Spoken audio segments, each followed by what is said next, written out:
日はちょっともっぱんじゃなくって、以前からちょこちょこコメントで質問あったアルバイトについてを話したいと思います。コメントで質問があったというよりも、質問コーナーやると結構アルバイトの質問今まであったけど、そんなに詳しく話さなかったなと思って、一本の動画でちょっとね話してみようかなと思います。アルバイトの話っていうのも、私のね経験談の話ばっかりになるんですけど、私ね大学と大学院でかなりアルバイトいろんなのねいろいろやってきたんですよ。といってもいろいろやったっていうのは初めてやめてを繰り返したわけじゃなくって、同時進行でやってたのもいろいろと掛け持ちでやってたのもあるし、さらに派遣の登録があって、アルバイトそこに登録してると毎回いろんなお仕事が来て、いろんなお仕事をね自分で受けてやるっていうね、そういうのもやってたし、というのでちょっとねアルバイトに関しては私結構やってきた、いろんなのやってきた方だと思うので、ちょっとねお話ししたいなと思います。でなんかね、これからアルバイト始めようかなとか考えてる方の参考になったらいいなと思って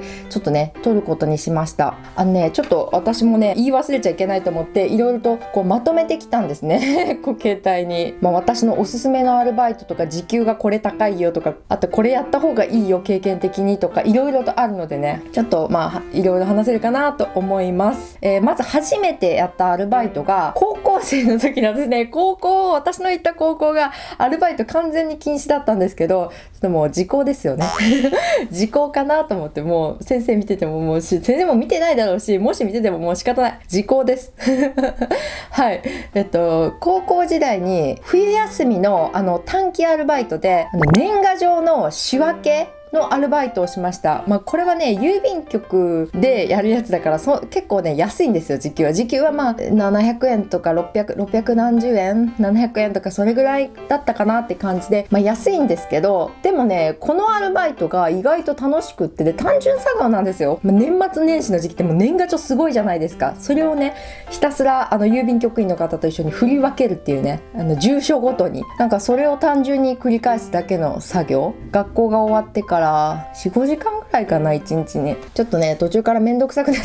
ってたけど、でも初めてだったのがそれで、短期のバイトで冬休み中にそんなのもあります。でこっからが本題というか、ちょっといろいろと話せることになってくるんですけど、私が大学に入って、やった、もう1年生の最初で始めたアルバイトがコンビニ、家庭教師、ビュッフェのアルバイト、食べ放題ビュッフェですね。この3つを始めました。これはね全部同時に始めたぐらいかな、全部。家庭教師はねまず最初は1人のね生徒を持つんだったんですよ。でだいぶ慣れてくると生徒数を増やして何人も掛け持ちで何人もの生徒を教えていくっていう感じで増えていくんで、最初は1人だったんでね、週に1回で1人だったんで、時給はすごく家庭教師高いんですけど、1週間に1回でテスト期間の間は週に 2,3 回とかにあったけど、でもそれにしても1回の授業で1時間半から2時間ぐらい、2時間だったかな、2時間少ないですね。でコンビニのバイトはもう皆さん結構ね、皆さんがバイトといえばコンビニかっていうぐらいやったことある人多いと思うんですけど、コンビニはもうとにかく私が行ったコンビニはすごい時間の融通が利くコンビニだったんですよ。だから毎週シフトでどの時間が入れますかって聞かれて、この時間とこの時間とこの時間が入れますとか言うと、そこでうまく入れ込んでくれるっていう、そんな感じで入れてもらってて、だから結構入りたい時に入れる。でもこれはねコンビニによるんですよ。5時から10時まで絶対とかいうとこもいっぱいあると思うから、それはコンビニの店舗ごとにちょっとルールが違うと思うので、その店長さんとね面接の時とかいろいろ相談に行くのがいいと思います。で自分のね好みのスタイルに合ったシフトスタイルに合ったコンビニで働くのがいいかなと思います。ちなみにねコンビニは本当に厳しいコンビニと厳しくないコンビニとでいろいろあって、1日のうちこの時間からこの時間の間にトイレ掃除しなきゃいけない、この棚の整理しなきゃいけない、こうしなきゃいけない、これしなきゃいけないが全部決まってるのが私の入ったコンビニだったんですよ。時間の融通は聞くけど、そういうのは結構ピシッと決まってて、やったらチェックみたいなのしなきゃいけないから、もうひたすら何かをやってる状況、お客さんの接客しながらそれを同時進行するって感じで、で私は大学の1年から4 4年まで4年間やったのかな。なんかね、結構コンビニって入ってくる人のバイトの人の入れ替わりが激しくって、4年間やると結構最後の方はちょっとベテラン部類になってくるんですよ。だから生産任せられたりとか発注やったりだとか、そういうのもやってました。結構なんかそういうの任せられてくると責任感が出るから楽しかった。私結構チャランポランだったから、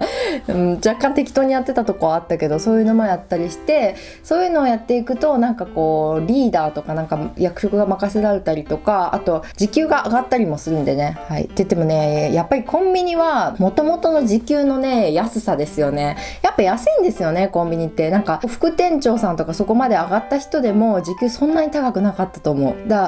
言ったらさっき言った家庭教師のバイトが時給、私の場合ですよ。私の場合はその個人でやってたんじゃなくて、その家庭教師の会社に入ってそこから生徒さん担当当たってみたいな感じでやってたんで、時給がね、1時間で2000円だったかな。これはでもね安い方だと思う。家庭教師の中ではどうなんだろうな。なんか例えば私が聞いた話では医学部生、なんか有名な大学の医学部の生徒とかだとその家庭教師の会社によっては5000円、時給5000円とかもらえるって聞いた。かなりやっぱり私は別にそんなねなんか医大とかじゃないから普通の2000円だったけど、でも多分ねこれ私ちょっとよくわからないけど、家庭教師って一緒に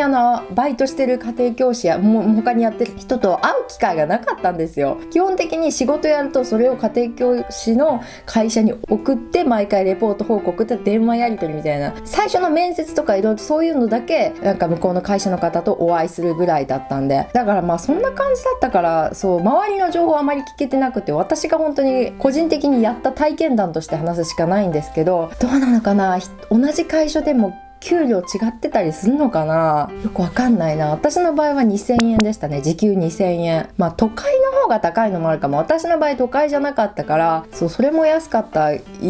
の一つかな。それにしてもでも他のバイトに比べたら家庭教師って2000円は高いですよね。時給2000円って他にないと思います。で、家庭教師はすごい私の中では楽だったし、あとこの生徒が毎回勉強してその成績が上がったり落ちたりするのを見て、なんか私も一喜一憂するし、私は中学生をずっと担当してて、持ってた生徒全員中学生だったんですよ。途中から生徒が増えて、途中5人ぐらい掛け持ちで持ってたかな、生徒。はい。でも受験生まで 1年生から受験終わるまで見た子もいるし、なんか一人私が大学1年生から見てた子はもう3年間中学生活を送って行きたいって言ってた高校を受かったんですよ。もう完全に無理って言われてたとこ受かったから、私それすっごい嬉しくって、最後ねお祝いできればいいけど、私もその頃留学前でちょっとバタバタしててお祝いができなかったのは心残りだったんですけど、その子はすごい私の記憶に残ってるかな。お母さんともちょっとこう仲良くなって、なんかその弟も見てほしいって言われたけど、留学行くし大学に上がっちゃうしとかいろいろあって見れなかったんですけど、すごく良かった、いい思い出だなって、経験としてもすごく良かった。あとね楽しみだったのが、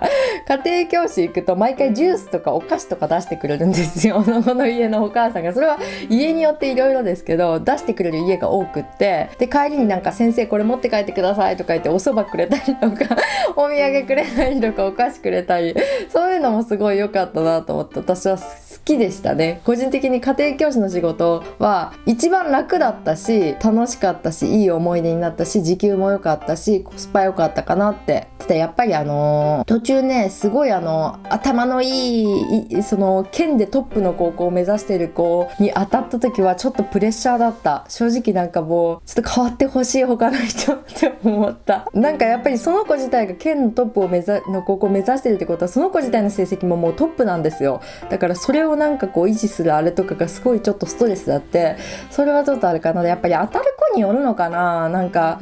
当たる子とか当たる家によるかもしれない。そこはちょっとねリスクですよね。そういうのはいろいろとあるから、考えてちょっとやる仕事かなとは思うけど、おすすめです。大学の頃の家庭教師のバイトは本当におすすめ。で私はちょっとごめんなさい、今日言う中では1押しか2押しぐらい、自分の勉強にもなるしね振り返りみたいな感じで、中学生の問題だからそんな難しくはないやつなんですけど、ちなみに私はもう、国数 AD 社全部担当してました。1年生の頃から教員免許のね資格の取るやつのコース選んでたから、私社会だったんですよ。よ。そう中学生高校生の社会だったからちょうどそこも合ってたしっていうので家庭教師始めたのが理由ですね。はい。でビュッフェのアルバイトはまあなんか良くも悪くも特にみたいなとにかく忙しかったし、あとねなんかお皿洗いがすごいやっぱあんまりね綺麗じゃない。なんかその衛生面が悪いわけではないんですけど、やっぱりドロッドロの水の中にお皿突っ込んでこう手でガシャガシャガシャやるのが、私ねちょっと若干潔癖症の気があるのかもしれないけど、ちょっとそれが苦手で、他は全部ねちゃんとやってたし、人間関係もそういい人ばっかりだったしよかったんですけど、なんかそれだけがちょっとね嫌だったなっていう思い出はあるな。だから結局ね1年ぐらいやったぐらいでやめちゃったんですね、そこは。でこっから派遣だ。派遣は結構おすすめで、その派遣って登録最初にしといたら入らなくてもいいんですよ。別に自分と時間があってこの日空いてるようだったら毎回こういう派遣があります、こういう派遣がありますってメールがずっと来るんですけど、そのメールに自分が入れるやつを返信したらいいんですよ。だから登録だけしといてずっと入らなくても別に向こうからしたら、もういろんな派遣のね方がいらっしゃるから誰か入ってくれればいいみたいな感じで、どうしてもいる人がいない場合にたまに連絡が来たりするんですけど、でもね派遣は基本高いんですよ、給料が。まあ入る内容に毎回よって違うんですけど、だいたい基本は時給1000円以上ではないか、1000円直帰1000円の場合が多かったです。で、内容としては入る派遣会社先にもよるんですけど、私の入ってたとこはちょっといいホテルの結婚式とか、あとお祝いパーティーとか宴会とかがあるののなんかウェイトレスさんっていうのかな、運び屋でそうなんか危険なやつじゃなくって運び屋だ。私言い方めっちゃ悪いな。お料理とかをお出しするウェイターみたいな感じのやつがありましたね。そういうのが多かったかなと思います。だから結構お祝いパーティーみたいなのとかによくね派遣でもう何十人もバッと一斉に入るんですけど、はい、それはやってましたね。ただね一つ言えるのが、私が行ってたとこだけかもしれないしよくわかんないんですけど、とにかくねホテルの担当のホテルのね管理してる人怖いんですよ。めっちゃ言葉きついし、お前ら早せやだよこれっていうタイプが多かったんですね、私が行ってたとこは。だからすごい派遣はやること自体体力的にも結構めちゃくちゃ忙しい。どんどん料理出さなきゃいけないし、すごい忙しいし、ただやってる内容としてはそんなに難しいことではない。ただちょっとミスったらめちゃくちゃ怖いから、仕切ってる人が。だからそれがすごいストレスというか、なんか私自身はそんなにちょっと大きなミスはなかったから何もなかったんですけど、何人かすっごい怒られてる人を見たからもう怖くって結構それストレス感じるかなとは思ったけど、でも入るホテルとかね、そこ管理してる人とかいろんなことがね重なるからちょっとそこははっきりは言えないけど、私の時はそうだったな。ただねこれ良かったのがパーティーとか呼ばれると毎回メニューが違うじゃないですか。そしたら最初のねテーブルセッティング、お客様が来る前のテーブルセッティングから始まるんですけど、もう私その派遣長く続けてもう3年目とかになってくると最初に献立表が貼られてるんですね。今日のメニューはこれですみたいなお品書きが、それ見ただけで今日はこういうテーブルセッティングかっていうのが大体分かるようになってきてた。だからよく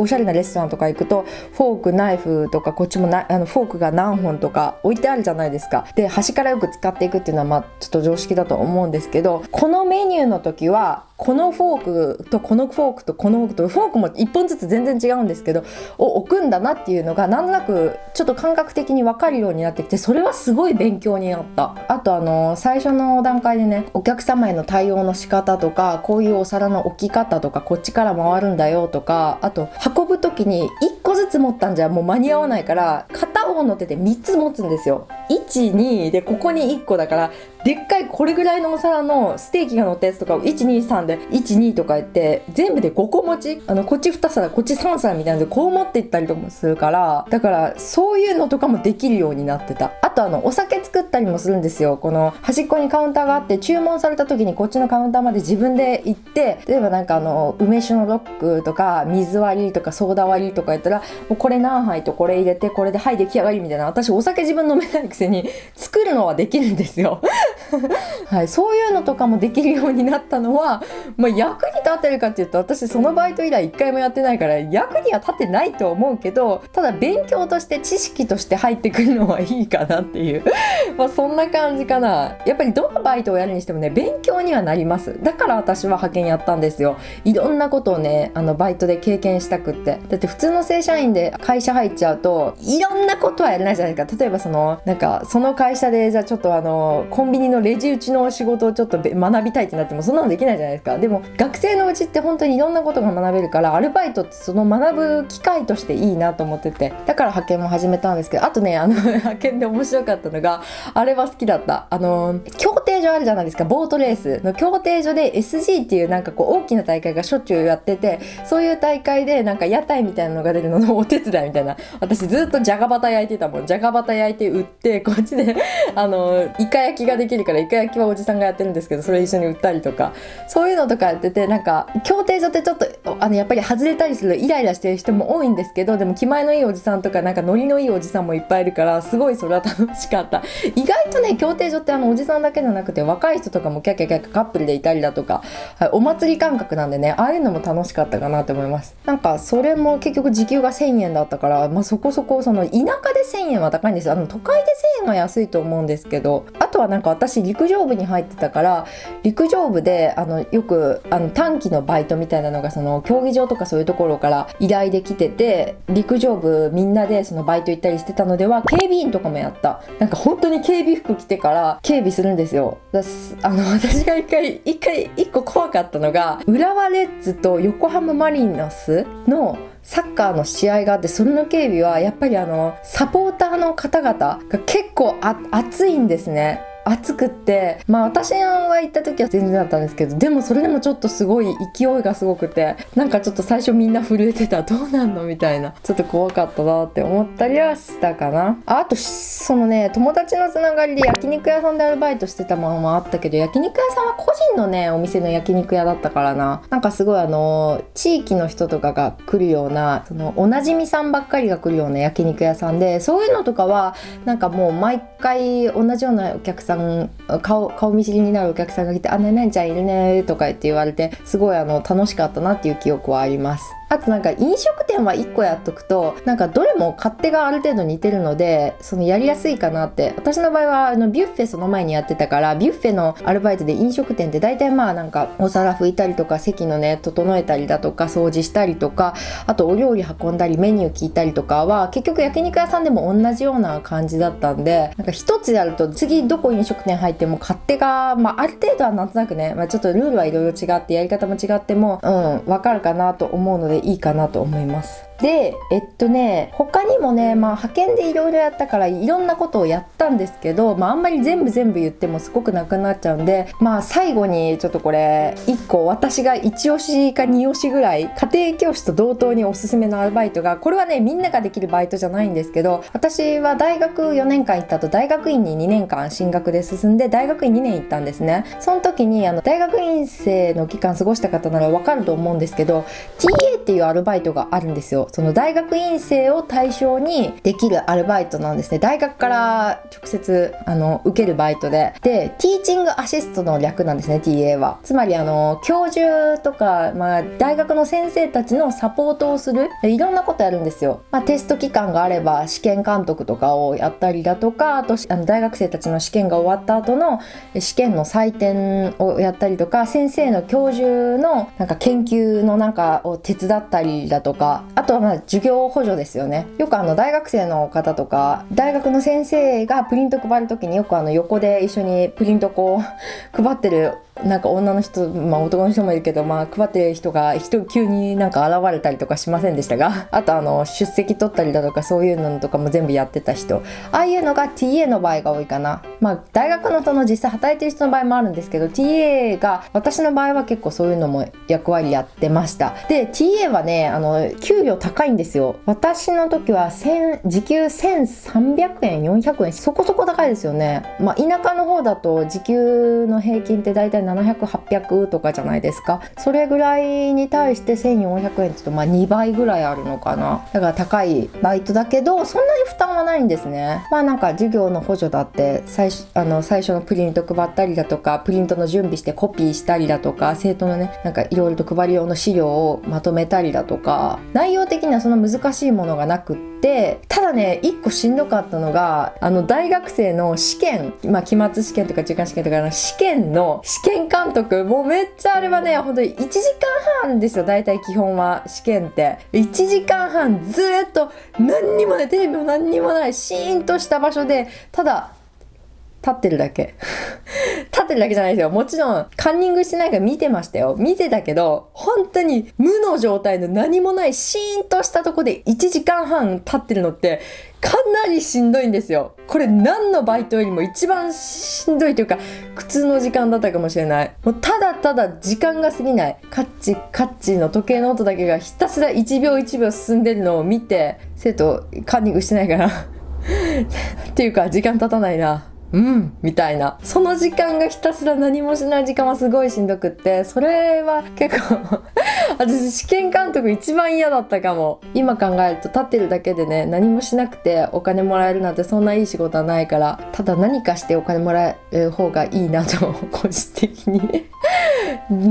感じる感覚としては、例えば2時間働いて1400円もらうのと1時間働いて1400円もらうので、何もしない1時間とひたすら何かして掃除したりとかして過ごす2時間だったら、この何もしない1時間の方が長く感じるから、結局どうなんだってことですよね。ただ試験採点とか一緒にね教授の方とか経済学研究所とか行ってこう試験のね採点とかやるのとか、ああいうのはそこそこ楽しかったかな。楽しいというか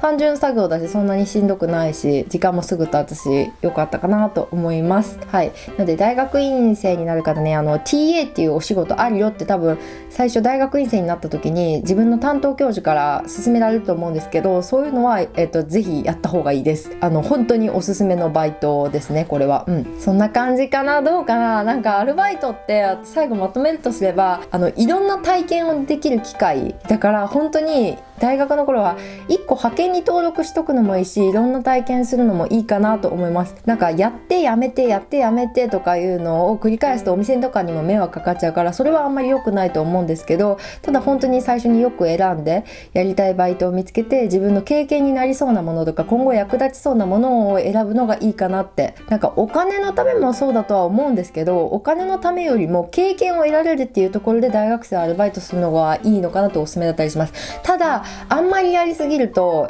大学の4年間過ごした後にみんな就職して働き始めた時に、大学の頃バイトばっかりしてたけどもっと旅行行ったりもっと遊んだり勉強したりすればよかったっていう意見の人がすごく多いから、それは本当にそうで、実際みんな言ってる。私の周りはだって仕事なんて大学卒業してどっか正社員で会社入ったらもう嫌でもずっとやらなきゃいけない仕事だから絶対できるから、大学の頃はあえてその時給何百円とか1000円とかで働く必要よりも時間をもっと優先した方がいい、他のもっと社会人になってできないことをいっぱい体験した方がいいっていう意見がめちゃくちゃ多いので、それも参考にした方がいいと思います。だからある程度自分がやりたいバイトとか学びたいことがある時に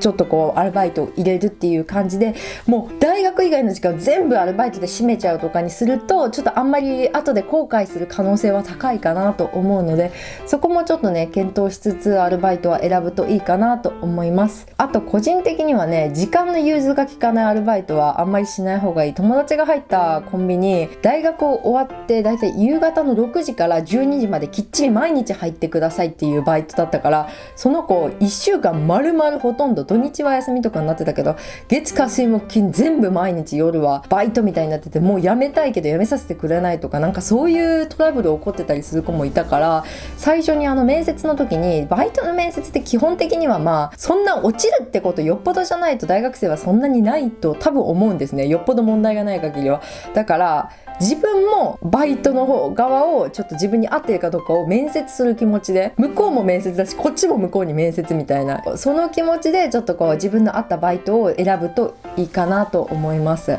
私の場合は大学生活でのバイトの話ばっかりになっちゃうんで、ちょっとね普通に一般の人でバイト、学生じゃない方でバイトを探そうとしている方には参考にならないかもしれないんですけど、でも大学時代のね時間って本当に大事な期間なので、なんか4年間って長いと思ってたらあっという間で、私はもう本当に一瞬だったから、なんか本当に大事に使った方がいいなとおすすめします。長いって思ったら長くないです